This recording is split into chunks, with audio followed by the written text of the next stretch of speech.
At first, the world was together on this supercontinent historians call Pangaea. Then, it was divided due to the movement of tectonic plates, resulting in 7 continents, hundreds of countries, and unique cultures with thousands of spoken languages. Despite all that separates us, there's something that keeps us connected: food. For humans, food goes beyond the plate. It can provide an important link to our heritage that can connect us to our family and nation.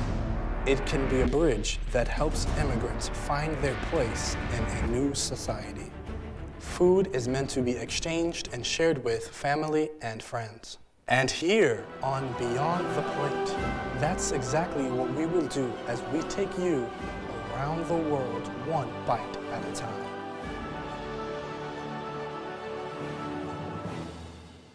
Our first bite takes us to the continent of Africa, in a country off the coast of the Atlantic Ocean called the Republic of Guinea.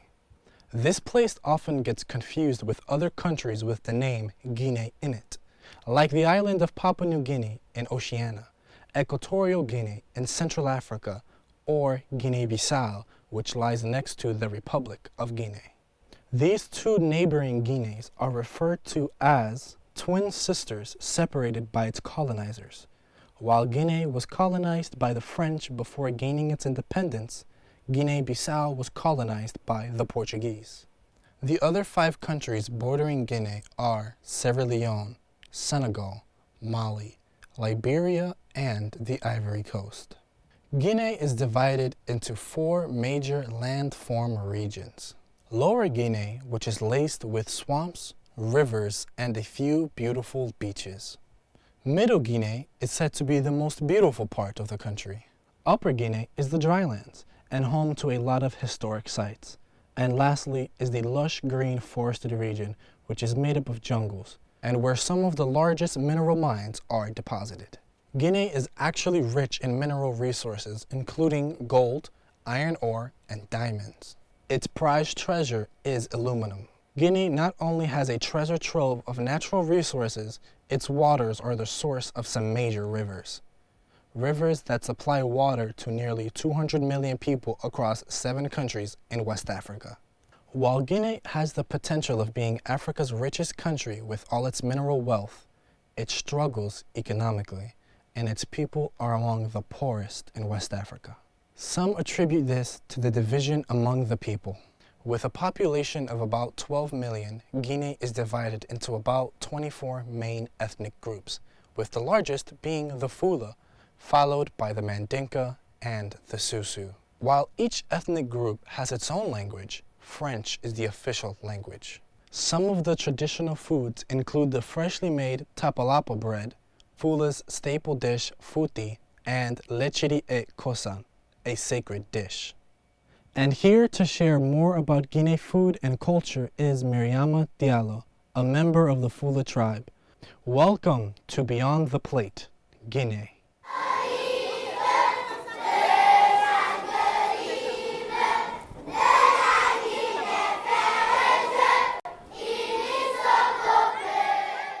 Hi, I'm Mariama Diallo, and that was my little nephew in Guinea singing the national anthem at his school. I am truly honored to be on this episode of Beyond the Plate representing my beloved country, Guinea-Conakry. Most people haven't heard of Guinea, and those who have just associate it with being ground zero of the Ebola outbreak. For the record, let me just say that yes, in 2014, the Ebola outbreak started in Guinea. But 2 years later, the United Nations World Health Organization declared the country safe, free of Ebola transmission. So I hope that after watching this show, people can move beyond the whole Ebola thing, because as you will see, Guinea has so much to behold. From the top of the Diamond Mali in Fouta Djallon to the bottom of the Simnadu and Nimba mines. The land is colored with vibrant red dirt, is rich with minerals. The people of Guinea are an assortment of tribes that have held on to their heritage, their traditions, and language. And the food in Guinea, all I can say is that once you've had tapalapa bread, you wouldn't want another bagel. Here with me to share more about Guinea is my sister Connie and Vinta, who are also members of the Fula tribe. But before I get into them, let me clear up another point of confusion, the Guinea flag. Just as the country gets confused with other countries, so does its flag. There are many African countries that have similar red, green, and yellow flags. Anyway, here's a clip of what the colors represent for Guinea.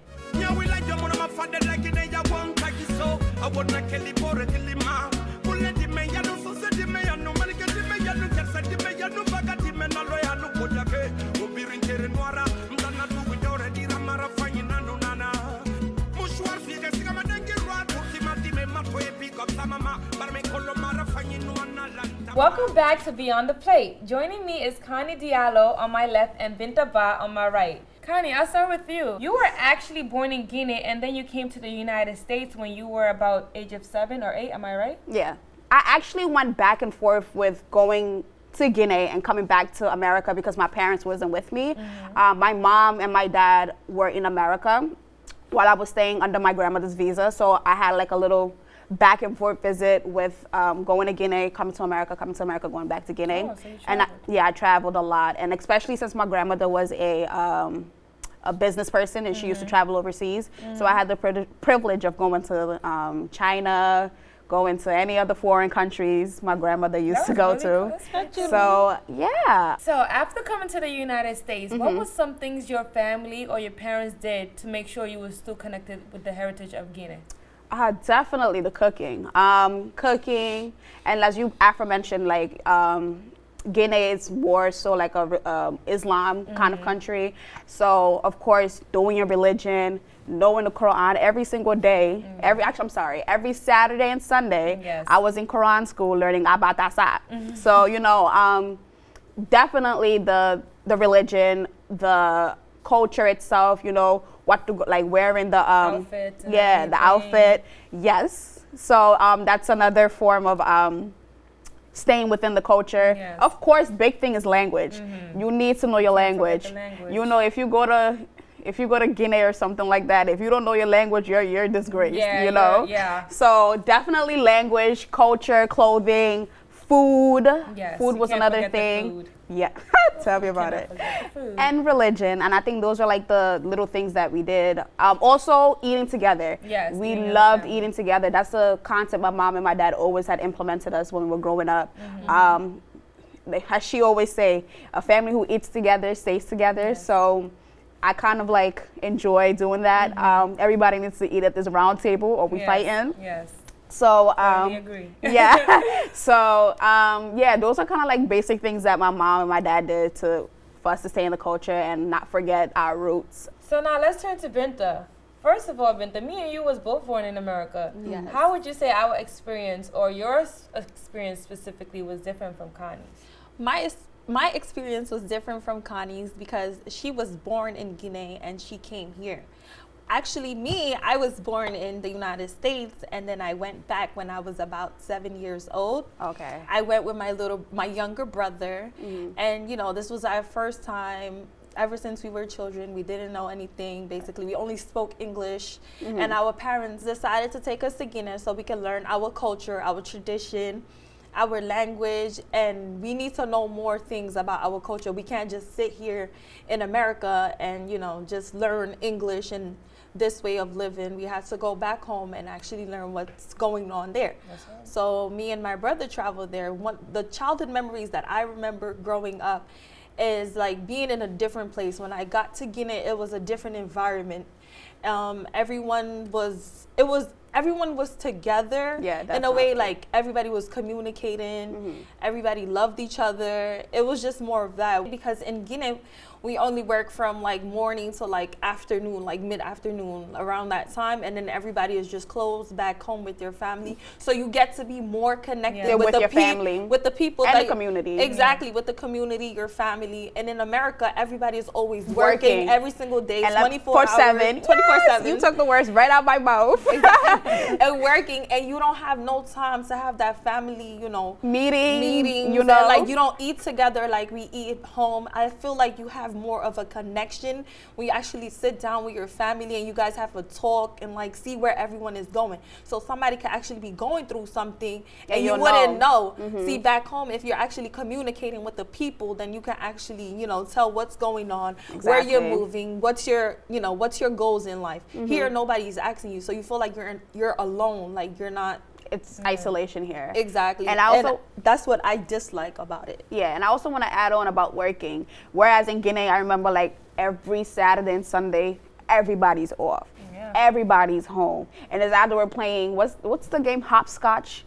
I forgot what you call it. Going it like, well, we call it, in our language, we call it lendi or zato. It's like a game, where we trace it on the ground. Let me just say, kids in Africa are very happy with the little that they do have and stuff. And you know, kids here, what I see here, that kids here are always on computers, technology, media, and everything. And back home, you actually play with the kids. And that's something that I miss about my childhood. And now everything is so different. Because if you see the children in this generation, well, the youngins in this generation, if you see them, you know, playing, nobody is playing with each other. Everyone is home and isolated and playing on their iPads or phones. I agree. And then back home, you have to go outside. You're always playing with kids. You're always, you know, interacting. I also want to mention about the schooling. The schooling is also very different. Like over there, you don't go to school for 8 hours. Like, for example, you might go to school from 8 a.m. to 1 p.m. and then another another schedule. You take a break. You take a break. And then basically you're done with the day, and then another sibling will go to school from like 2 to like 5 or 6 p.m. So it's very different. You don't go to school for 8 hours. Yeah. And also discipline at its finest in African schools, or in Guinea specifically, where we went to school, we was disciplined. They didn't tolerate any nonsense, which is why families are very strict with us, and which is why we always tend to work hard, very hard, so we don't end up. Because our parents came from somewhere they had to work really hard to even get here, and even to get into the United States is really hard.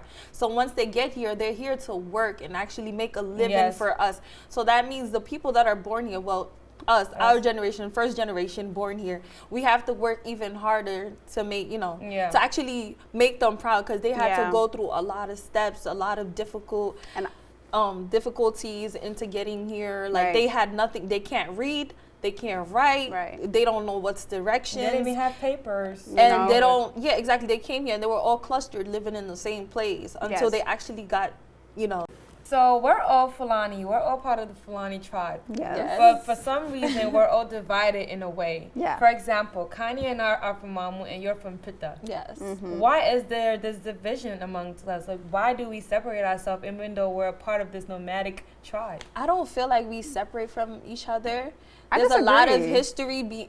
There's a lot of history behind it, because the Fulani tribe is actually something that is a nomadic group, which means that they are all around Africa, spread through and stuff. So it's like everyone dislocated from where they was and actually came to one place. So everyone is in different places. No, seriously. No, I just want to. It's not like a separation. It's just that everybody fall into one place. Like, this is where you came, and that's where you ended up. Disagree a little bit. How? Girl, don't get me started. What's it called? No, I feel like we are divided just a little bit because we are prideful. Very prideful. Of our own tribe. So if I say I'm from Mamu and you say you from Peter, you be like, what they say about Mamu? We stealers, we're witches. I feel like that was made up because of all the problems that will happen on that side. So you just start to make assumptions of the people that's there, and when that it's really not hostility, true. It's very hostility. But that's all around. I wouldn't even say it's a tribal thing. I feel like it's all around. Yeah, because in America here, it's the same thing. It'll go, Hispanics are it's not even it's stereotypes. Yes. Yeah. And that's everywhere. I don't feel like we're disconnected. Yeah, we're not disconnected. We're just prideful of our own It's like when we divide each other, like if it's us, we have something to say about like ourselves. But Yeah, if it's like if we're coming together as a Fulani group and then we're going against someone Else, else, who's you not know, we're all Fulani, together, right? We're together. They were 'Cause like me, Fulani, yes. I'm from Mamun Kamat and she's from Mamun Gigadu. That's Yes. two different places too. Yeah. So you know there might be something like, oh, we're better than you, even though you're from Mamun. I'm like, My excuse me, hometown might be excuse better than me. you. You see, like, there's always like this hostility. Yeah.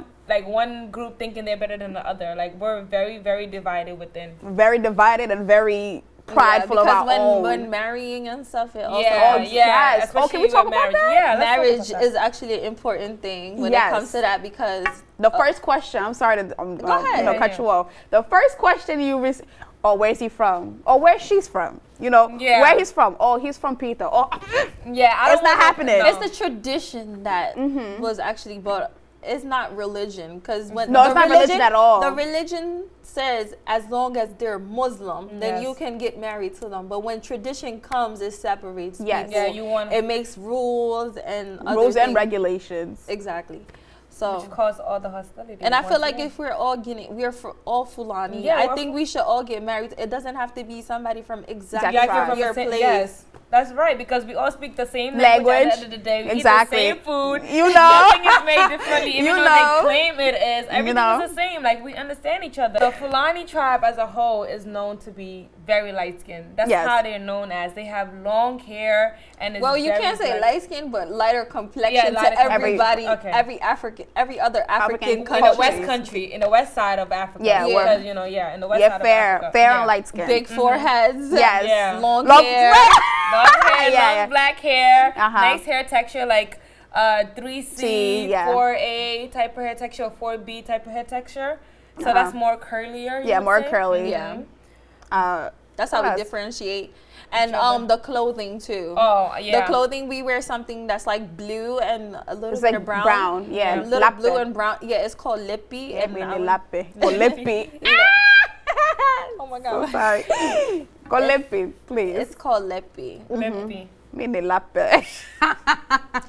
And for like a Maninka, she's half Maninka. Clearly. And Fulani. Maninkas have a harder hair texture. Yes. All right, listen. Well, Like, not don't be coming well- at me. Okay, No, no, but yes, Well, it's very mostly, true. Yeah, so And money. they're a little darker than the Fulanis. I That's- feel like you can differentiate them when you just have them there. But since she's mixed, it's like she has More of best a of Fulani. both She worlds. has more Fulani future than she actually have of a Maninka.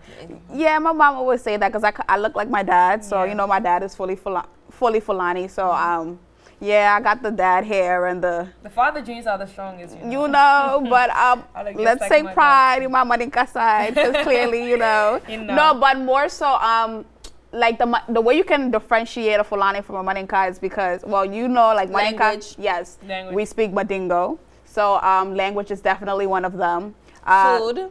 Girl. No, food is actually similar. It's almost the same. It's kind of the same, The but only there's a thing- different technique on how they Yeah. make it. Everybody prepare their food in a different way. Like futi, like that's one, like yeah, it's very different. it's different. Now, you know.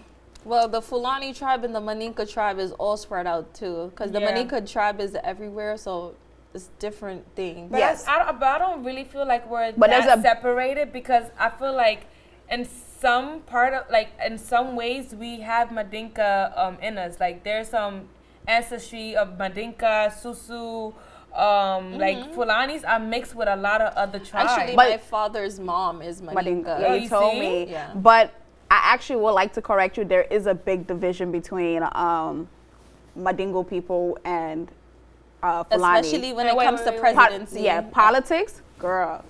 That's a lot of like hostility, as you say. That like, causes all the civil wars that actually happen in our country. yes. And there's always wars when it comes to election Mm-hmm. because they always want a Fulani person to be president, but it always ends up ends up with as a Mandingo Maninka person. or a Susu. Mm-hmm. So I feel like they're not playing fair when it comes to election because Yeah. there's never been a Fulani person who was actually president, and that's something that we're always fighting for. And I Yes. feel like it's not fair. It's not I would fair. not say. Listen, do you think it's rigged? It's not rigged. people just choose who they want to choose. From the jump, since Sekou Touré was president, the first president of Guinea-Conakry, cheating. He is a lot of cheating. There's no free elections. Even I would say haters will hate. No. Our country is very corrupted. No, it's very corrupted. It's very true. Corrupted. Madinka, they cheat a lot. All right, see, the stereotypes is coming. Madinka people don't cheat a lot. Let's go. No. It's rigged because you know what's crazy, because they didn't have free elections until Alpha Condé came into president. Even that was rigged. Because a lot of people, first of all, the country, there are more Fulanis in Guinea than Madinkas. Yeah, they do. More people voted for Selou Dale, but at the end of the day, they cheated and Alpha Condé won. How you know they cheated? Had set their mind saying that, there was this whole thing saying that in history, actually, Fulanis if you will see never the become video president. of actually Selou Dale when he was doing his when he's promoting himself as presidency, he actually went to all of these places, Maninka places, Fulani places. Yeah, every place. I mean, and it was the most people you can ever see. I'd never seen that for Alpha Condé. So I feel like they did cheated, because with all of those people that actually voted for him, there was no way that he can actually be president right now. Well, let me just say. You know what else is more crazy is like, how do the Maninka people who did vote for Alpha Condé, who's also Madinka, like how can they vote for you and you become president, but you really don't help out the country enough? But I don't feel like that's all Maninka people either. I feel like even Fulanis itself, the country is so corrupted. The only thing the country worries about, the country is corrupted because officials we have in power is Madinka. There's not one Fulani person. But I'm saying it's only Madinka and Susu. No, even before like Maninka became president or whatever the case is, like the country itself is already rigged. It's when I say rigged, it's That's not true, because then it was under the colonization of the French. But bro, listen. No, bro. No, it's yes, bro. No. But I'm saying like, even like the only thing we care about, we don't even care about not we.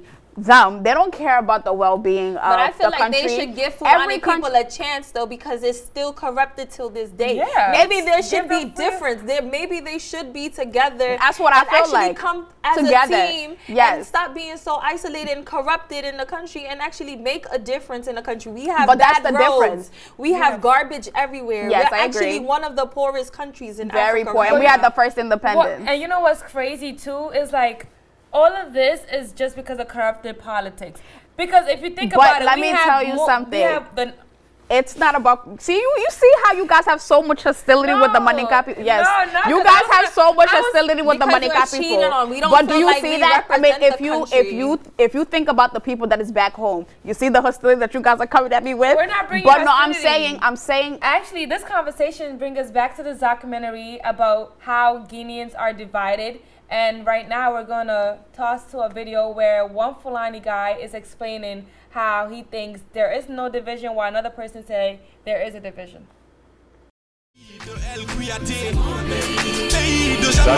Ya amun nana kwani ya kwasa nana. Ya kwasa nana. Asingira amun nana. Me yileri abarasu. Nasema wafala anana. Nasema wafala arasisi fe na jibohima. Annaga anu nana no yileri musa alu nana. Awa anna be ya kosime awa min fi huri. Ba musa kema aminima. Ya kosi inanta mohori ya kosi. Fule muna, susu muna, maninke muna, wumbilin kuli furi kira lagne kirine. Maintenant, l'antaria, nam fava sesira fu kanari. Wumud dariknara.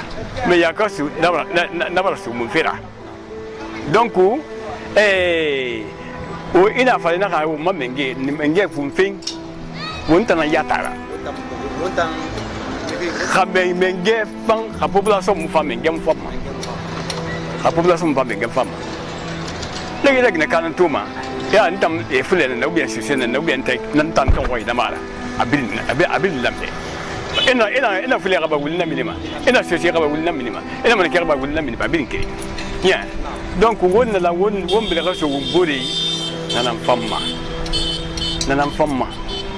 na falamba conseil da nga kiri be ya kosi wumbin ga wumbin ga wumbori da menga ya سغينارة ألا فينا غمل غنا غم وبين غلان ونما يبي بحاول تيب دات نام لأن سنا كنت ونأكل كان فايلة لما سيغت تتنقو نبي نبرسجع أو أم بنقي نغنيو نا أفلاك فرجينا ون برين لان غا كريا كوي من كمان جاب التنقين يلبين خامبي فانغتينغ كايه كوري كوي سادوندا خامبي فاندنا خامبي فاندماني donc ya kwasi menge uma menge na bring lang ko nasu sembera o nasu avant o khambe ko to mane umma ibrahim donc ntan na ko na neke tan ko system na fo heri lagine lagine yamba wona umma furi ala na ga bela ala heri fima ala ga jende fima na ga dango ala ga jende fima ntan na kulung asisi no wodi milla huwondire man fayda ko man ga be mi buri huwondirde hibe nafila la nafu debe hibe yida ni mi jawdi puisque kala soda no ma marchandise ma ara won ko gido ma ka ara fi on raji ko min ni ara ko toujours ko baytun ara yimbe ben no wolirde no ara ko fi do wasi mi woldu sinadu min na min kam pour moi mi entrange man ga be min meden golludude no mojjire donc ono personnellement ko yidon kon e mom racisme ko hala woni ko bay haray piji si hawre wadi innate ko nieni dun don non ko wata to dun don ko landon itanien enen wata to dum fi honnon no jon innan don ko pullo e maninka wada pullo e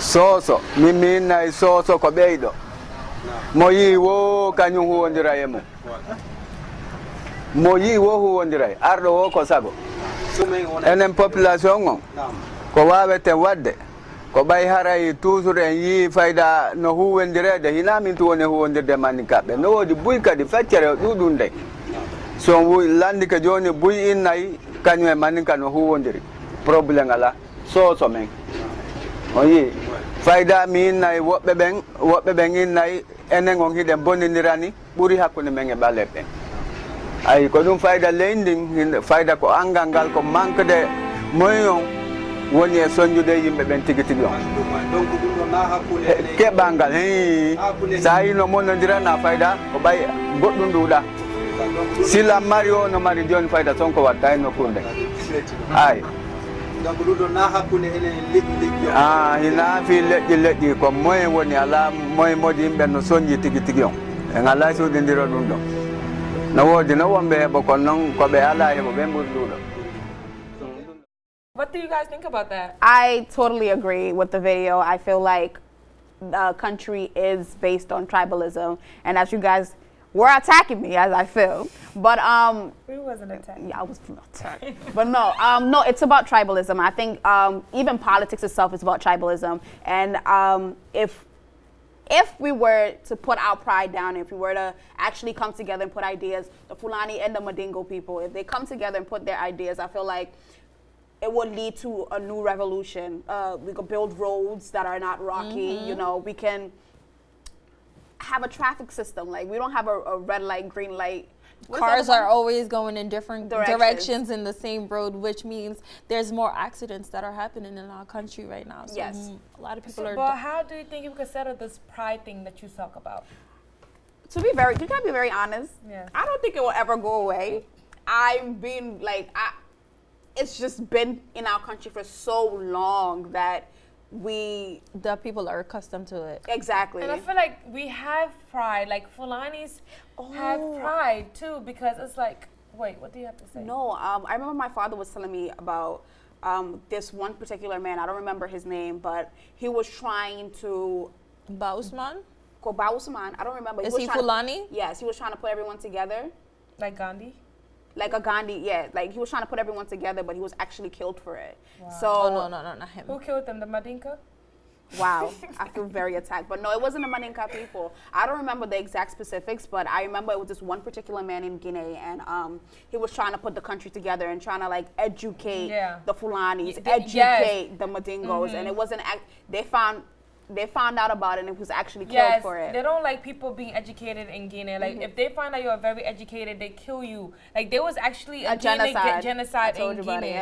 People got killed for being knowledgeable and actually spreading awareness. Well, actually, they killed all the people that are knowledgeable and that are very smart, so they could get rid of them. So nothing was killed. Very knowledgeable people who wanted to teach the history and teach their future generations. A lot of them was killed. A lot of Fulanis was killed. It's so sad. It really is sad. Like, if we can't settle our pride aside, how can we ever become a great country? How can we ever achieve?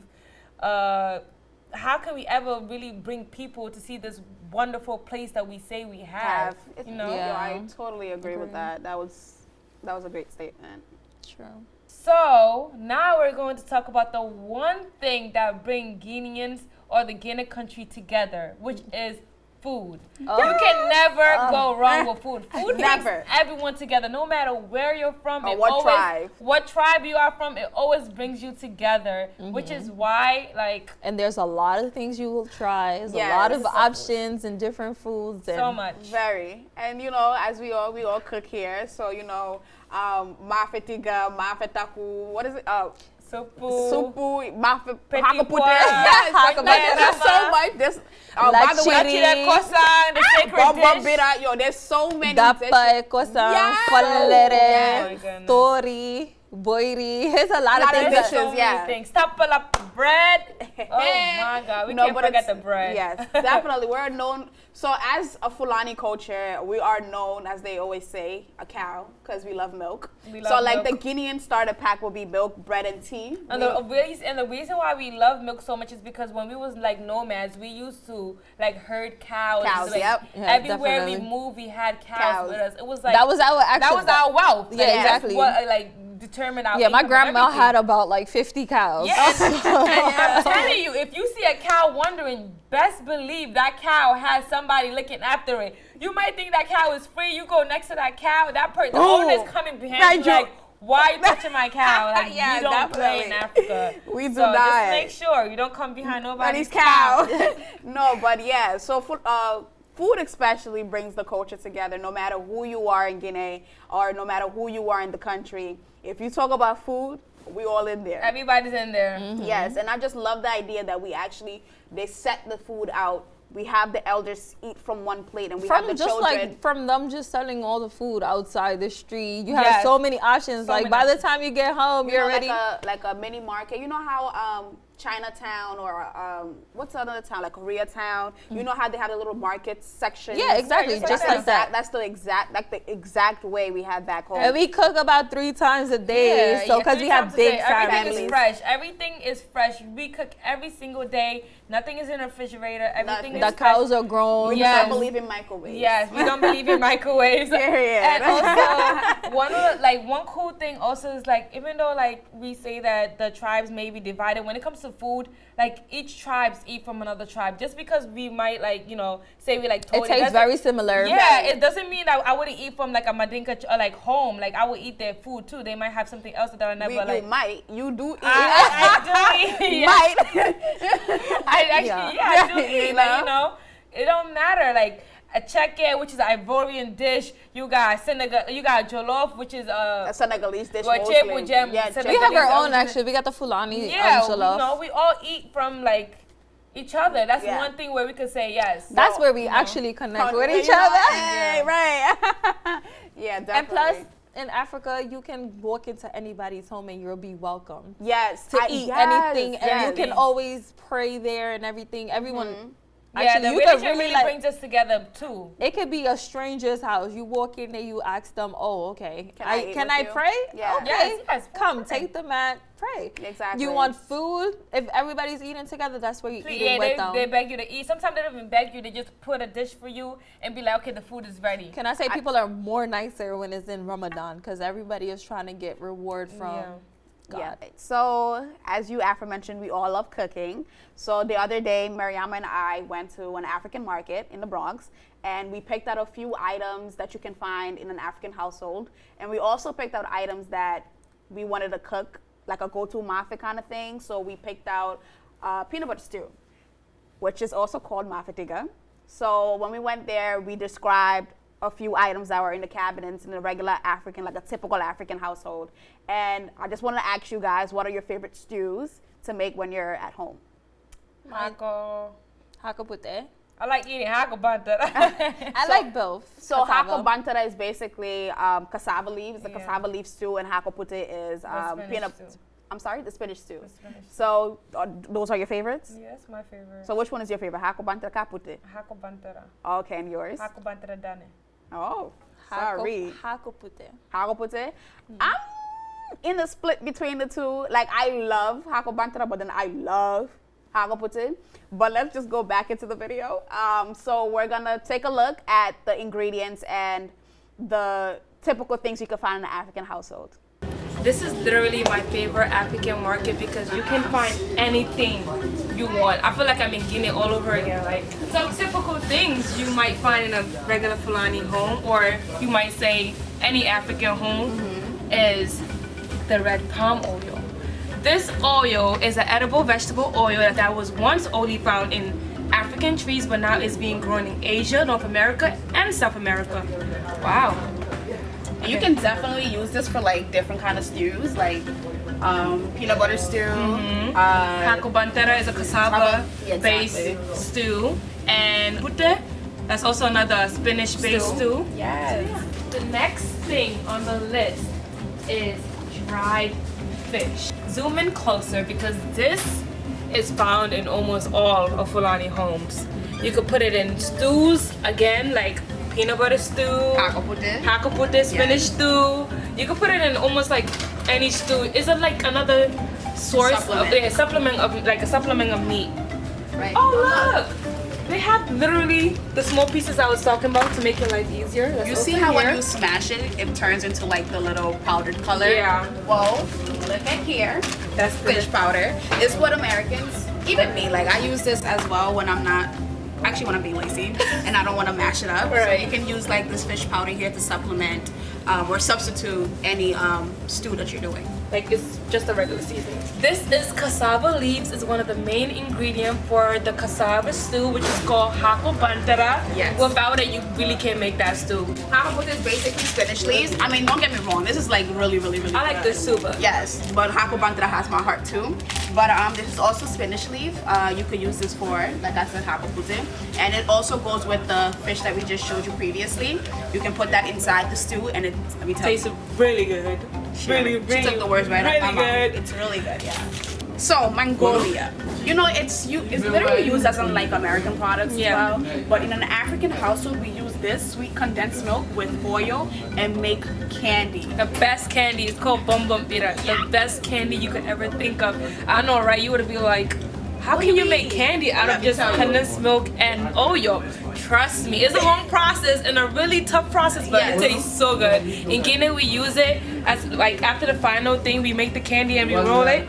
We take it out and sell it, and we make money. It's that good. Definitely. The last thing on our list is called Oji. Today we have Alpha Madu, an elder, knowledgeable Fulani elder, who's going to explain to us how this is made from scratch and becomes a very useful product in that Fulani African. And we use this to eat food. Yeah. Right.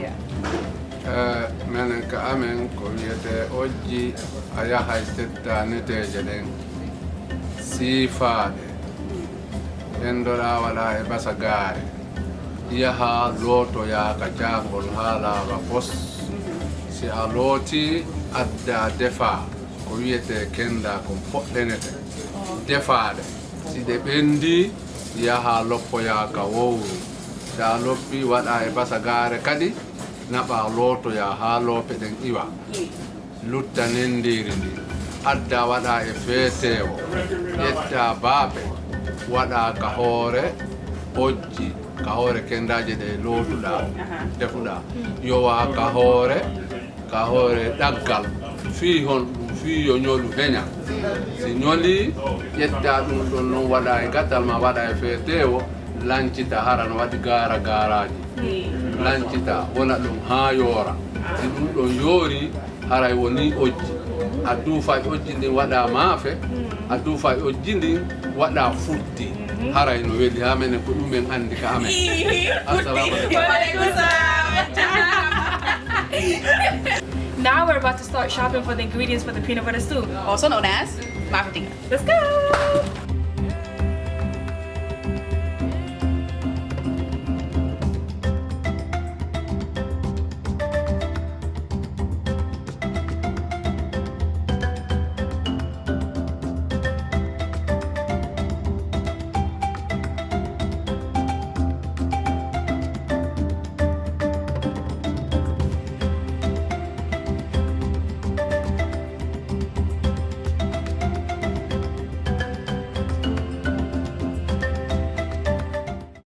Cooking is very essential in an African home. Like, and not only that, a female have to know how to cook because when she gets married, which we get married in a very early age. Yes. Usually around 17, 16, 15-ish. You know? That was then. I feel like now it's more like acceptable, okay, like yeah, 17, acceptable, 20. You know, more Americanized. So it's like, okay. More westernized. By the way, I'm late for marriage. More westernized. So now we're getting married at 18, 19, 20, 21, you know. Not even. Age, maybe 30. But anyway, girl. If you get 30, you'll be a grandmother. A female have to know how to cook. Yes. Because she need to help. She need to feed her family and her husband and her kids. So you know, cooking is very essential. But yesterday, we made mafitiga. We made peanut butter stew. Right. So we made mafitiga. It was a process. Yeah, it was a process. Long process.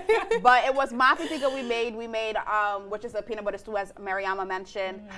We also made bombombira, which is a candy, of course, that everybody knows here. I'm not making that for another decade. If you see the clip, which you just did here, the hot process of taking the little balls and folding it when it's hot. When I tell you my hands were red. Yes, our hands were so red. And we had to actually put Binta on the phone because she was also telling us like what she do when she makes peanut butter stew because it's very different. Everybody makes the way it I make it, the way you make it, and the way you also make it. Yeah. So yesterday we put it's still the same taste. It's just you know, a little spice or whatever, you know. No, but yesterday we had a little process of making all the food, traditional food. We made futi, mafitiga, and we made bombombira. It was really good. When we tried it was really good. Yes. We're gonna try it later. It was really good. So let's take a look on how we made all these 3 beautiful dishes that we all know for back home. Thanks. Late at night. Yeah. Hey guys, we are back, and today we're going to make mafitiga, also known as peanut butter stew. And in addition to that, we're going to make futi, which is a specialty in Fulani culture, and also something called bombombira, which is a candy. So over here, we have condensed milk. The brand name is Magnolia. And this is what we're going to use along with corn oil to make the candy. And for the peanut butter stew, we have a lot of ingredients, as you can see. Zoom in. The first thing on the list is the meat. This is beef, cow meat. The next thing is Goya, adobo seasoning, the all-purpose seasoning. And then after that is the garlic powder. You know, any garlic powder will do. Then we have jumbo, like seasoned salt. Yes. Maggi, also called Maggi. And then we have the chicken flavor bouillon, is another season. And then we have salt, you know, we need salt and black pepper. Just to add on, before she finishes the ingredients of peanut butter stew, these ingredients are also going inside the sauce itself and the meat, because we want the meat to be very flavored. Yes. But not too flavored. Yeah, we don't want it to be too salty. And on top of that, we have seasoned salt. You know, this comes in handy sometimes. And then we have this pumpkin Jamaican. This is an extra ingredient, I would say, because it makes it more tasty. You know, you don't really have to add it. Yeah, you don't. But you know, little taste. Yeah, it's optional. Right. Then we have onions. You know, a sauce cannot be a sauce without onions. Yes, it cannot. And then we have tomato paste. Yep. And the most important thing of it all is peanut butter. And we have yuca, which is also optional. Yeah, it's optional, but you know, it spices up the stew. And then over here, we have the stuff for the futi. Right here, let me open it up so you guys can see. We have okra, is fresh. Yes. Along with something called jakatu. That's how we call it in Fulani. Yes. Jakatu. And then with that we have eggplant. And then we have chopped spinach. So this is our infamous blender. Yeah, it's called woru in Fulani, and it's basically a grinder. It's better than a blender sometimes, you know, because it grinds. Yeah, it keeps the flavor at the same time. Right. So yeah. So the first thing you need to do when you're in the kitchen is first wash your hands. You can never start cooking without washing your hands first. That's true. Alrighty, so let's go ahead.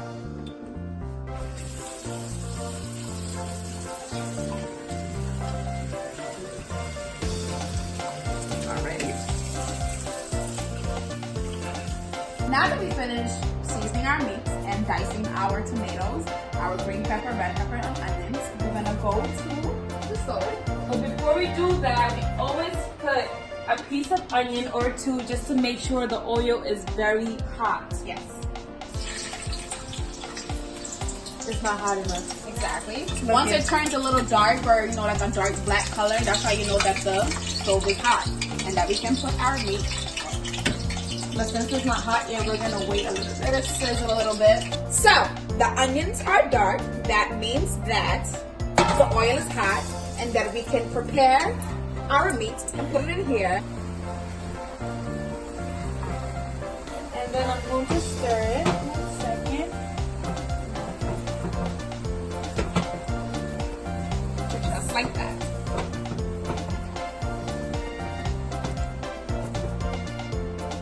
And then we're just going to leave it there and it's going to start cooking again. Right now, the heat is not as high. So the next thing we're going to do is add 1 spoon of tomato paste. Maybe a little less than a half. And we're going to mix that up with the meat and the onions and the tomatoes. So it's all... So that gets colored a little red. Yeah.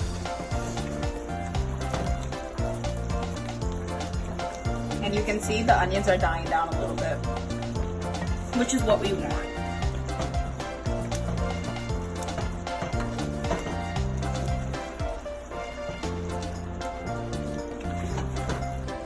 So since this is a medium pot, we bought a small one. I'm just gonna put everything inside.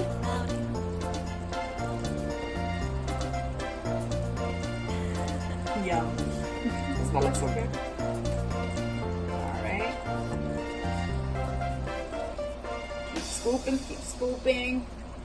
Make sure every piece is in there.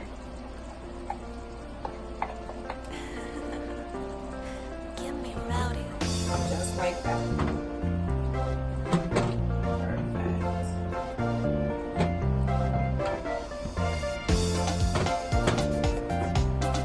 Now I have a fresh bowl of hot water here. I just pour it in. A little bit over the meat, not too much. That's perfect. I'm gonna add a little bit more. And that's good. We're just gonna mix a little bit more. Just to see if the quantity of water is good.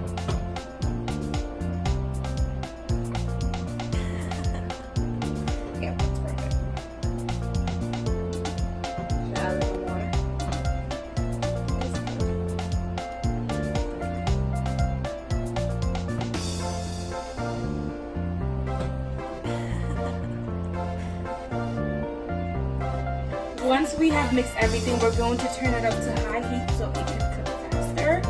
And I'm going to close it, which also helps it cook faster.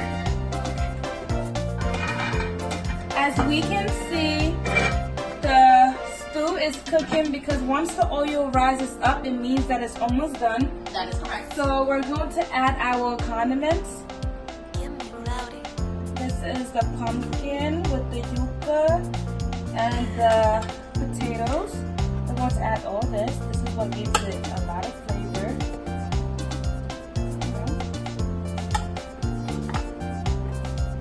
Mix everything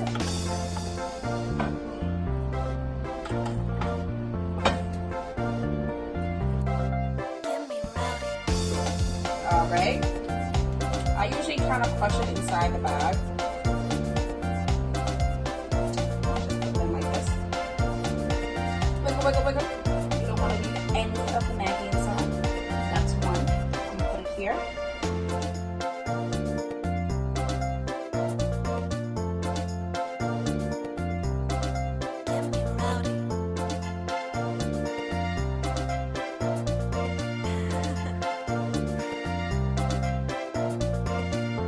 Now we're going to check on our mafika again. It looks So good! so good. So it looks finished. So we're gonna turn it off. And yeah, we're going to get started on the futti. Over here, I put all the ingredients for the futti, and I put some water, and I'm just going to let it boil. And just to be clear, we put the okra, the jakatu, and also the eggplant. And this is gonna boil for like 30 minutes or so, and then once it's soft and everything comes together, we're going to take it out. Now that it's well done, we're gonna drain it. So in an African household, we do not have muttons. What is it, mittens? Sorry, we don't have mittens. So we do it the old-fashioned way. We use our little wudere, as we call it. We take it like so, and we bring it to the drainage. Please be aware, if you are below 12 and unsupervised in the kitchen, do not do this at home, because this is hot. Perfect. This is what you call wool. Noni, this is our blender. I'm about to start speaking my language. So, as aforementioned, we have the okra, we have the eggplant, and the jakatu. We're gonna put everything in here like so. I apologize, I made a little jakatu in here. This is the water, and we just tap. Tap, tap, tap, tap, tap. And as you can see, everything is mixing in together beautifully. Atape, atape, atape. Meaning you're going to beat it, beat it, beat it, beat it, beat it. I'm going to add 2 jumpers in there. This is what we call Maggie once again. You can go ahead, beat. Blend, blend, blend. That was one. We're putting the second one in there as well. So the reason why we put the chopped spinach inside of the blender instead of the grinder is because the spinach takes a longer time to grind, which is why we put it inside the blender.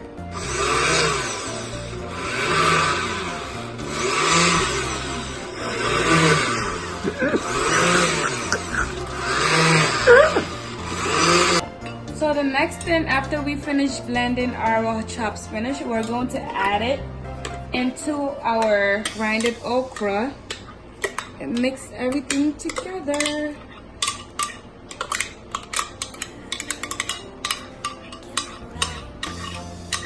And then we're going to grind everything together.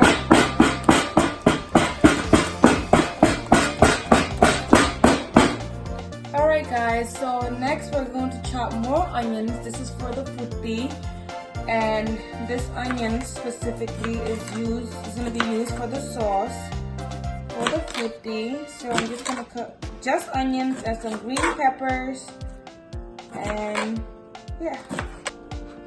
For the futti sauce, we use red palm oil. This is an edible vegetable oil,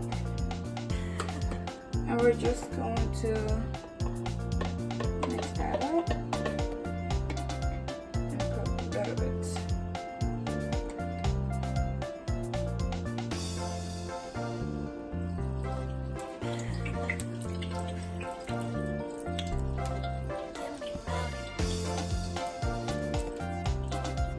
Not too much, just tiny bit. Okay, and once this gets really hot, we're going to add our onions and vegetables next, and going to season it while it's cooking inside, and then later on we're just going to add water and then let it sit there.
got time for some more pieces.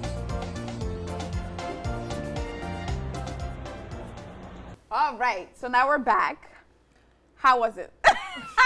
I feel like just watching the video was like, damn, that was awesome. It was really long. It was a long process. Girl. I mean, actually, I was on the phone having to tell thing. I was already tired and sleepy. Honestly, but I mean, as long as it turned out good and Girl, everything it tastes so good. good. You know, like it tasted great. But So, where we come from? there are no utensils. I'm sorry. There are no spoons, no forks, no knives. Exactly. Nothing like that. It's a big bowl. And plus, wait. You and have to this beautiful specify. hand. No, your right hand. Your Yes, right beautiful hand. right hand. You must wash your hand because we do not eat with people who do not wash their hands. It's a good way to come together, Yes. share a meal. Because when you eat with like your family or other people, you actually like get full and like the taste is more like, I don't know. It tastes so much better it's when you're satisfying. It's more satisfying. You savor. Is it savor or savor? I don't know. They're just not my first language, but you know how you lick your fingers? Oh my God, you just savor the taste. Like it's just so much better eating with your hands.